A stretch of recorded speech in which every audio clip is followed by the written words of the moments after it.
Hello, I'm Seafood Source Editor Sean Murphy, and welcome to another edition of Seafood Source TV, the bi-weekly video blog where we bring you news, information, and insights into the world of the seafood industry. This week, our news roundup of what's happening in the industry includes a possible light at the end of the tunnel over mackerel in the North Sea, a new group looking to give aquaculture a boost in America, and a new ad campaign from a popular seafood chain in the U.S. challenging the notion that beef and pork should stay at the center of the plate.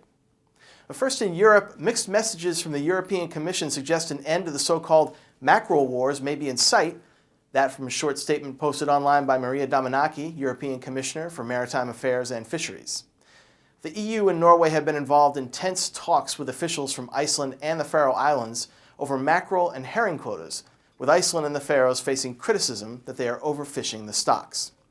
Now, on February 7th, Damanaki indicated in writing that most issues have been resolved, but there has been no word since on when or if the parties involved would be officially announcing a resolution.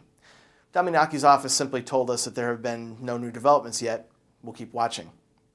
3 Russian firms managing salmon fisheries in Kamchatka have received sustainability certification from the nonprofit group Friend of the Sea. The Unimac Maritime Group manages the companies, which run sockeye and pink salmon fisheries off the Russian coast. The nonprofit gave the group certification upon verifying that the group's fishing practices do not do undue harm to natural fish stocks. And speaking of certification, in Alaska, pollock processors are seeking sustainability recertification from the Marine Stewardship Council. The move comes despite criticism that much of the Alaska seafood industry and the Alaska Seafood Marketing Institute toward the MSC's program. Stephanie Madsen, Executive Director of the At-Sea Processors Association, which is seeking the recertification, called sustainability certification programs an independent validation of the sustainability of the Alaska pollock industry. Madsen said the association is also certified under ASME's Responsible Fisheries Management Program, noting, quote, "We support both programs to allow for customer choice." Staying in the U.S. now, a group of aquaculture industry stakeholders are forming a new coalition to improve domestic seafood farming. The Coalition of U.S. Seafood Producers, or CUSP, aims to improve and coordinate education and communication efforts with regard to developing the aquaculture industry. The group also plans to lobby Washington for government funding and other support for seafood farming as well.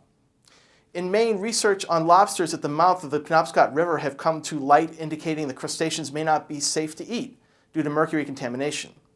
That study led to the state's Department of Marine Resources to close down lobster and crab harvesting in the area. According to the Portland Press-Herald newspaper, the contamination may be left over from the Hothra Chem Manufacturing Company plant in Orrington, which had once dumped chemicals into the river, but ended the practice decades ago. And finally, American quick-serve restaurant chain Long John Silver's is launching a series of TV ads as part of its ongoing campaign to get Americans to eat more fish.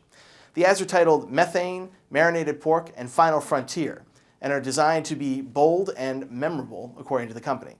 The ads poke tongue-in-cheek fun at the beef and pork industries, presenting fish as a potentially better alternative for the dinner plate. That's it for this week's edition of Seafood Source TV, but be sure to check back here in 2 weeks, where we bring you a preview of Seafood Expo North America happening in March in Boston. Till then, I'm Seafood Source Editor Sean Murphy saying thanks for watching, and we'll see you online.